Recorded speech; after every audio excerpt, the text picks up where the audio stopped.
I used to believe that trust was unbreakable like steel. Turns out it's more like glass. Strong until it shatters, leaving nothing but jagged edges. Lauren and I had been married for 7 years. She was the perfect wife, at least that's what everyone thought. Elegant, witty, and beautiful, she had this way of making people feel special, like they were the only ones in the room. I fell for it too. Our life was good. No, scratch that, it was great. We had a beautiful house, decent jobs, and friends who envied our so-called perfect marriage. I never once doubted her loyalty. Not even when she started coming home late. Not even when she suddenly became obsessed with her looks, new lingerie, a gym membership, an absurd number of waxing appointments. I chalked it up to self-care. Maybe she just wanted to feel good about herself. Maybe she was doing it for me. God, I was an idiot. The first crack came on a Tuesday night. I remember because it was the night she came home drunk. Something she never did. Lauren liked control. Of herself, of me, of everything. But that night she was sloppy. Stumbling through the front door at midnight, she reeked of perfume and whiskey. Had a good time? I asked, keeping my tone light. She looked at me, blinking slowly. She murmured, kicking off her heels. She wobbled, grabbing onto the wall for support. Where were you? She hesitated, just for a second. But it was enough. The first real, undeniable sign that something was off. Girls' night, she said too quickly, brushing past me into the kitchen. Lauren had a tell when she lied. A little thing almost imperceptible. She'd tuck her hair behind her ear and avoid eye contact. That night she did both. I followed her into the kitchen, watching as she poured herself another drink like she hadn't already had enough. Who was there? I asked casually, leaning against the counter. She scoffed, rolling her eyes. Why are you interrogating me? There it was, defensiveness. Another tell. I'm not, I said. I just asked a question. She turned to face me, her expression shifting into something unreadable. Then, out of nowhere, she smirked. What's with all the questions, Ethan? You think I'm cheating on you? She laughed like the idea was absurd. I shrugged. Should I be worried? She stepped closer, running a finger down my chest. Don't be ridiculous, she whispered, kissing my neck. You're the only man in my life. I wanted to believe her. I needed to, so I let it go. I kissed her back, let her pull me into bed, let her body distract me from the storm brewing in the back of my mind. But the crack was there now, and it was only going to spread. The next morning, Lauren acted like nothing happened. She woke up early, made coffee, and kissed me on the cheek as I sat at the kitchen table, scrolling through my phone. Feeling okay? I asked, watching her move around the kitchen like last night never happened.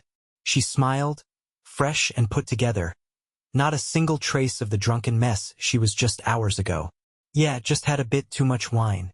You know how it is with the girls. I nodded, playing along. But my gut told me something was wrong. I waited until she left for work before I started digging.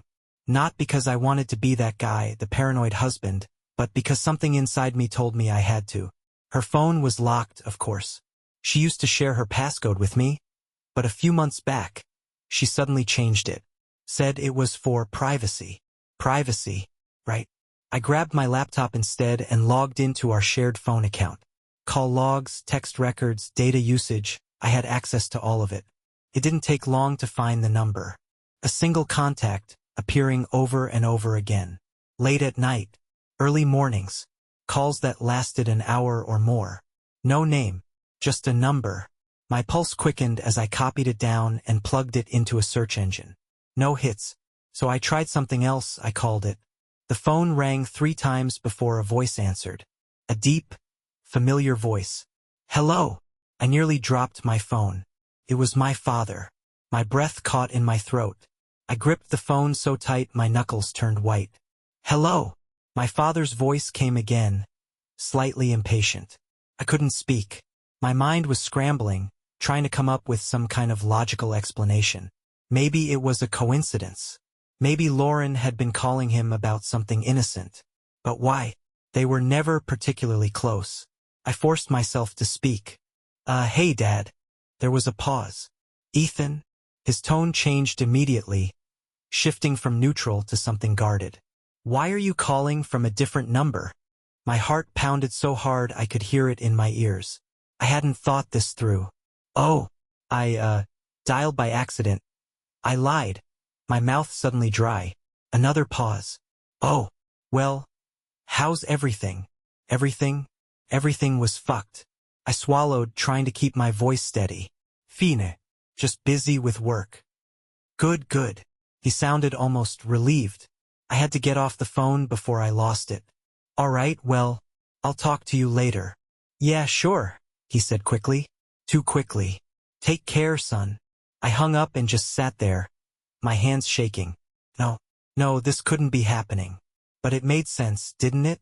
The late nights, the secrecy, the weird tension I'd started noticing between them at family gatherings. The way Lauren always found an excuse to sit next to him, to laugh at his jokes, to brush against him just a little too much. I had ignored it, because it was impossible. But now, I had a sickening feeling in my gut. I needed proof. Real proof. Because if this was true, if my wife was sleeping with my father, I wasn't just going to walk away. I was going to destroy them. The rest of the day felt like a dream, no, a nightmare. I moved through my routine like a ghost, my mind circling the same sickening thought over and over again. Lauren and my father. I told myself I needed proof, something undeniable. But deep down I already knew. I had seen the signs. I had just been too blind, too trusting, too fucking stupid to believe them. That night I decided to test her. Lauren came home at her usual time, all smiles, acting like the perfect wife. I watched her carefully, studying every movement, every word. "How was your day?" she asked, setting her purse down on the counter. I forced a smile. "Good. Talked to my dad today." She froze. It was quick, half a second, maybe less, but I saw it. A flicker of something in her eyes. Guilt? Panic? Fear? She recovered fast. "Oh yeah? How's he doing?" I leaned against the counter, keeping my tone casual. He sounded distracted, almost nervous. There it was again. That quick, involuntary reaction. Lauren turned away, pretending to busy herself with something on the stove. "Well, you know how he is," she said lightly. "Always has a lot going on." I clenched my jaw. "Yeah, I bet he does." I stepped behind her, resting my hands on her hips. She stiffened. Another tell. I leaned in close, brushing my lips against her neck. "Are you hiding something from me, Lauren?" I whispered. She laughed, but it sounded forced. "What? Of course not." I let my hands slide lower, my grip tightening just enough to make her squirm. "You sure?" She turned around, forcing a smile. "Ethan, you're acting weird." I searched her face, looking for cracks. She was good. Too good. If I hadn't already known what to look for, I might have believed her. But now I saw everything. I smiled back, pretending to drop it. "Sorry. Just been stressed with work." She sighed in relief and kissed me. I kissed her back, tasting the lies on her lips. That night, while she slept, I installed a hidden camera in our bedroom. If she was bringing him here into my bed under my roof, I wanted to see it with my own eyes. And then, I was going to burn their lives to the ground. The next morning, Lauren kissed me goodbye as she left for work, just like she always did. But now I saw it for what it was, a performance. "Love you," she said, smiling. I forced myself to say it back. As soon as she was gone, I locked the door and went straight to my laptop. The hidden camera I'd set up in our bedroom had motion detection, automatically saving footage whenever it caught movement. My hands were shaking as I clicked on the first file from last night. It was just me and Lauren sleeping. Nothing unusual. I clicked the next one. Same thing. And then, around noon, when I had been at work, there was a new clip. I opened it. My breath caught in my throat. Lauren walked into the room. Alone. But she wasn't alone for long. 30 seconds later, he walked in. My father. I gripped the edge of the desk so hard I thought it would crack. He wasn't here for a casual visit. He locked the bedroom door behind him. Lauren turned to him with that playful, teasing smile she used to give me. Then she dropped her robe. I stopped the video. Couldn't breathe. My father. My own father. The man who raised me. The man I had looked up to. The man I had trusted with everything. I felt something inside me snap. A dark, cold rage settled in my chest. Stronger than anything I had ever felt before. This wasn't just a betrayal. This was war. And I was about to make them pay. I sat there, staring at the screen, my pulse pounding so hard I could hear it in my ears. My father. My fucking father. I had been preparing myself for this moment. But no amount of suspicion could have braced me for the reality of it. The way Lauren looked at him. The way she touched him like she used to touch me. I clenched my fists trying to steady my breathing. No screaming. No breaking things. Not yet. I needed to be smart about this. I hit play again, forcing myself to watch, to memorize everything. They didn't even bother whispering. They joked, they laughed. Lauren even made a comment about how stupid I was, how easy it was to sneak around behind my back. My own wife and my own father, laughing at me in my own fucking bed. I pressed pause, shutting the laptop with slow, deliberate movements. They thought they were smart. They thought they were winning. But they had no idea who they were messing with. I wasn't just going to expose them, I was going to ruin them. Lauren?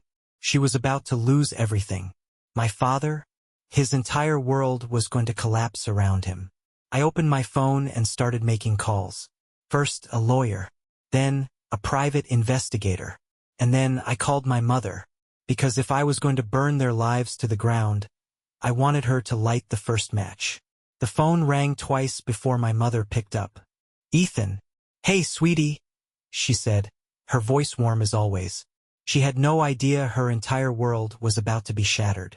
I swallowed the lump in my throat. Hey, Mom. Are you home? Yeah, why? I need to talk to you. In person. She hesitated. Is everything okay? No, I said flatly. It's not. The worry in her voice sharpened. Come over now. I grabbed my laptop and a flash drive containing the proof, then drove to my parents' house. The entire way there, I imagined what I was about to do. How do you even say something like this? My mother was waiting at the door when I arrived. Ethan, what's wrong? I stepped inside, my jaw tight. You need to sit down. She frowned but did as I asked, perching on the couch. I sat across from her, gripping the flash drive so hard it dug into my palm. Mom, I said slowly, I need you to listen to me, and I need you to believe me. Her expression shifted to confusion. Of course. Ethan, you're scaring me. I exhaled sharply. There was no way to soften it. Dad is cheating on you. She blinked, like she misheard me. What? With Lauren. She let out a hollow laugh, shaking her head. Ethan, that's not funny. I'm not joking.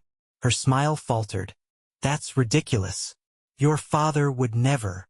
I pulled out my laptop and placed it on the coffee table, flipping it open. I didn't want to believe it either.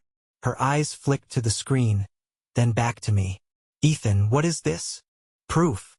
She hesitated. And then, with shaking hands, she pressed play. The room filled with the sickening sounds of betrayal. My mother's face went pale, then red, then blank. I watched her crumble in real time. The way her lips parted. The way she inhaled sharply, like she had been stabbed. When the video ended, she didn't move, didn't speak. I waited. Then, finally, she whispered, That whore. I had never seen my mother like this. Cold. Deadly. I expected tears, maybe hysteria. But no. She was furious. She closed the laptop and looked up at me with steel in her eyes. What's the plan? A slow, wicked smile crept onto my face. Oh, this was going to be fun. I had never seen my mother so calm and collected while plotting someone's downfall. It was almost eerie. She sat back, her hands clasped in her lap, eyes cold as ice. We're not just confronting them, she said. That's too easy. Too merciful. I nodded. We destroy them. A smirk tugged at the corner of her lips. That's my boy. We spent the next hour going over the details. Every move had to be calculated. No screaming matches. No impulsive outbursts. We would take everything from them, piece by piece until they had nothing left. Step 1. Make sure everyone knew what they had done. I sent the video to my father's business email. He was a well-respected man. Chairman of a company, someone people admired. By tomorrow morning, his entire office would see him for what he really was. Then I sent it to Lauren's boss. She worked in a high-profile firm with a strict morality clause. If word got out that she was screwing her father-in-law, she'd be fired in an instant. Next, my mother called our lawyer. Not just for the divorce, but to freeze every joint asset. My father wouldn't have access to a single cent without her approval. Lauren? She was going to wake up tomorrow without a job and without a bank account to fall back on. The final step? The confrontation. But not in private. No, we wanted witnesses. My mother and I arranged for a family dinner at our house, inviting my father, Lauren, and a few extended relatives. They'd think it was just a casual gathering. But in reality, it was going to be their public execution. The trap was set. The invitations had been sent, and my father and Lauren had no idea they were walking into their own personal hell. The day of the family dinner arrived. My mother and I played our roles perfectly, calm, composed, like nothing was wrong. We cooked, set the table, and even put out a bottle of my father's favorite wine. Everything had to feel normal. At exactly 7 p.m., the doorbell rang. I opened the door to find my father standing there, dressed sharp as ever, completely oblivious. Lauren was beside him, looking effortlessly gorgeous as usual. She smiled at me like she wasn't the most disgusting human being on the planet. "Hey, babe," she said, leaning in to kiss me. I let her. It took everything in me not to shove her into the pavement right then and there. Instead, I smiled and stepped aside. "Come." As they walked past me, I met my mother's gaze across the room. She was holding a wine glass, swirling the liquid inside lazily, her expression unreadable. Our other relatives had already arrived, cousins, aunts, uncles. Everyone was seated, drinking, chatting. Perfect. Lauren and my father greeted everyone, completely unaware of what was about to happen. My father was laughing with my uncle. Lauren was pouring herself a drink, flirting with my cousin's wife. They were comfortable. Too comfortable. Good. The higher they climbed, the harder they would fall. I waited until the food was served, waited until they were fully settled in, forks in their hands, wine on their lips. Then, I stood up and tapped my glass. "Before we eat, I have something I want to share," I said, keeping my voice calm, controlled. Lauren smiled at me from across the table. My father nodded approvingly, as if he was proud of me. The fucking irony. I pulled out my phone and clicked a button. The TV mounted on the wall across from the dining table lit up. A video started playing. Their video. Lauren's smile disappeared instantly. My father went rigid, his wine glass slipping from his fingers and shattering against the table. Gasps filled the room. There was no mistaking it. The people in that video, the ones rolling around in my bed, were crystal clear. Lauren, my father, caught, exposed, ruined. My mother took a slow sip of her wine. Then she leaned forward, her voice cold and cutting. "Bon appétit." For a moment, the room was silent, completely still, as if everyone had collectively stopped breathing. Then chaos erupted. "Oh my God!" someone whispered. "Tell me that's fake." My aunt gasped, covering her mouth in horror. Lauren shot up from her seat, her face drained of all color. "Ethan!" she screeched. "What the fuck is this?" I just stared at her, my expression blank. "You tell me." My father pushed back his chair violently, his hands shaking. "Turn that off now," he barked, his voice laced with panic. My mother took another slow sip of wine, completely unfazed. "Oh no, dear," she said smoothly. "We wouldn't want anyone to miss your performance." Lauren spun around, looking for an escape, but there was nowhere to go. Every pair of eyes at that table was on her and my father, their faces filled with shock, disgust, and disbelief. "You're disgusting," my cousin muttered. My uncle just shook his head. "With your own son's wife, Robert?" What the hell is wrong with you? My father's face turned beet red, his eyes darting between me and my mother. Ethan, son lystène. I slammed my fist against the table. Don't call me that, I growled, my voice low, dangerous. You lost the right to say that the second you put your filthy hands on my wife. Lauren sobbed, grabbing my arm. Baby, please, we can fix this. I yanked away so hard she nearly fell. Don't fucking touch me. Tears streamed down her face. I was drunk. It was a mistake. It didn't mean anything. I laughed. Actually laughed. Oh, is that why you did it in my bed? Over and over? While laughing about how stupid I was. Lauren's eyes widened. She knew in that moment that she was truly fucked. And then my mother delivered the final blow. Oh, by the way, she said, setting her glass down. Robert, I already spoke to my lawyer. Your bank accounts? Frozen. You'll have nothing. And Lauren? She smiled sweetly. Your boss received the video too. I imagine you'll be unemployed by morning. Lauren screamed, grabbing a wine glass and hurling it at the floor. My father stood there, breathing heavily. His jaw clenched so tight I thought his teeth might break. You vindictive bitch! He spat at my mother. She simply smirked. I learned from the best, darling. Then she turned to me. Ethan, sweetheart, why don't you tell them what's next? I stood up, straightening my sleeves, looking down at the two people who had betrayed me worse than I ever thought possible. Lauren, get your shit and get out of my house, I said coldly. You're done. And you? I turned to my father. I hope you enjoy rock bottom, because after tonight, you'll have nothing left. Lauren sobbed harder, but I was done listening. My father's fists clenched at his sides, his face burning with rage. You think you can just erase me, boy? He snarled. I leaned in, lowering my voice so only he could hear. I don't need to erase you, I whispered. You already did that to yourself. And with that, I walked away, leaving them drowning in the wreckage I had created.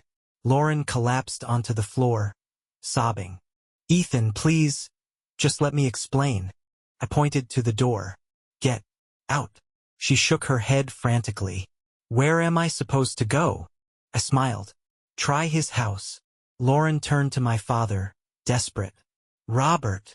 But my father was frozen, staring at my mother, who was still sipping her wine, completely unbothered. Oh, my mother said, smirking. Did I forget to mention? He doesn't have a house anymore either. Lauren's face twisted in panic. You can't do this to us. You did this to yourself, I said coldly.